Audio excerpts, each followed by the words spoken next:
All right, so we're going to shift gears a little bit now, and we're going to talk about sort of, that was our section on what it's like in the program, and we can talk about that a little bit more too, but we want to look at sort of where you go from here, what you do with this degree when you move on.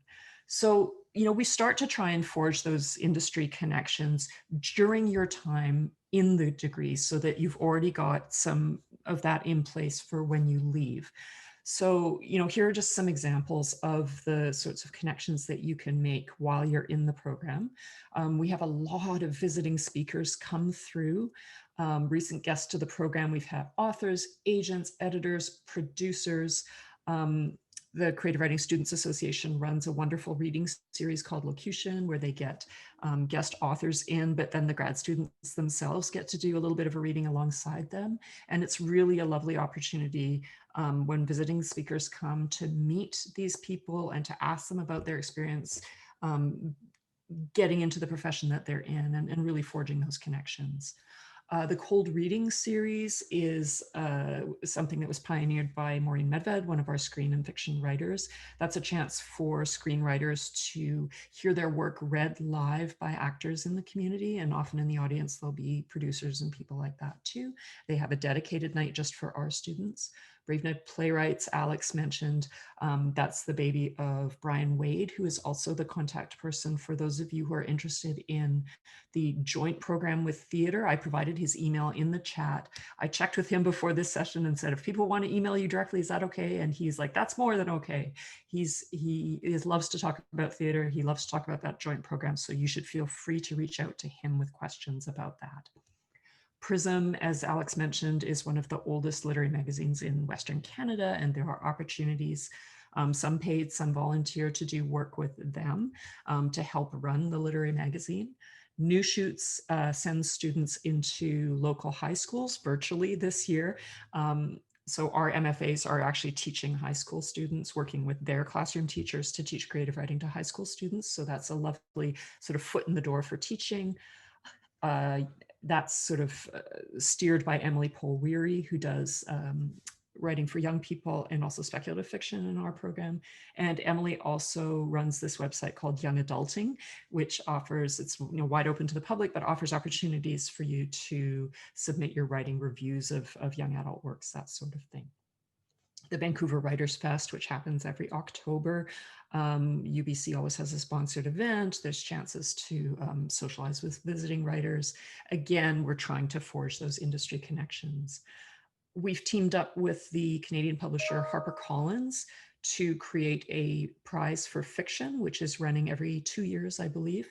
The previous winners are Natalie Morrell for The Ghost Keeper, Karim El-Rawi for Book of Sands, Ellen Keith for The Dutch Wife, and Michelle Good for Five Little Indians, which you may have been hearing about in the news recently because she was both longlisted for the Giller Prize and shortlisted for the Rogers Writers Trust Fiction Prize. We're super proud of her. And these were, in each case, these were their thesis projects. So this prize includes representation by the Cook McDermott Literary Agency and then publication with HarperCollins.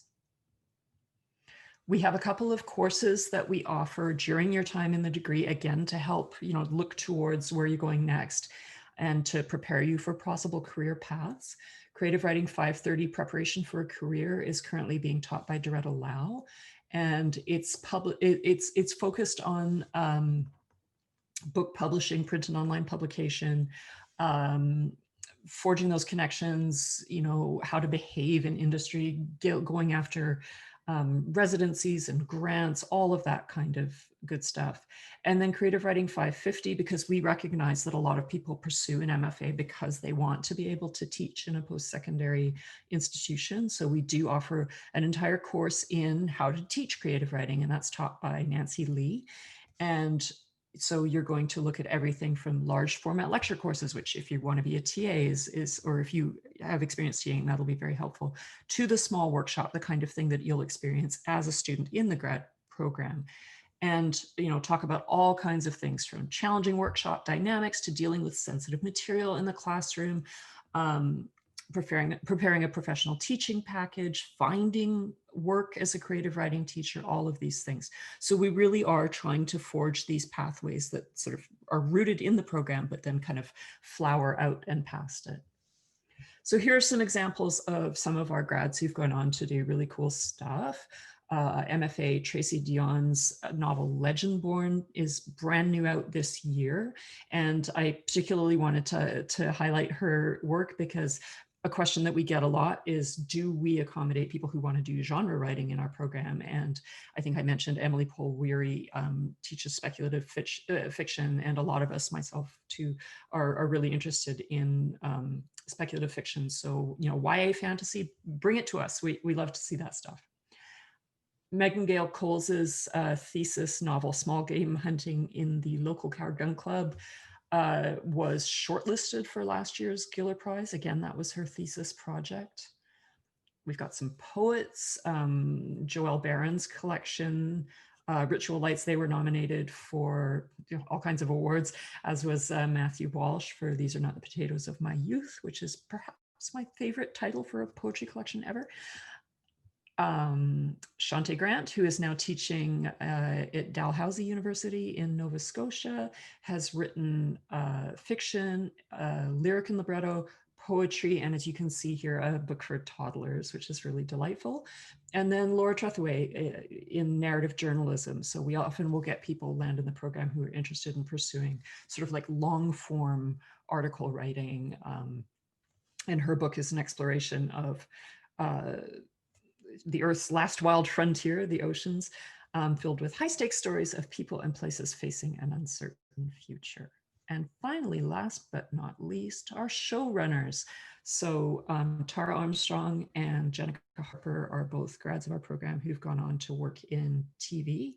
Tara is the showrunner for Mary Kills People, and Jenica was the showrunner for Cardinal and also Jan.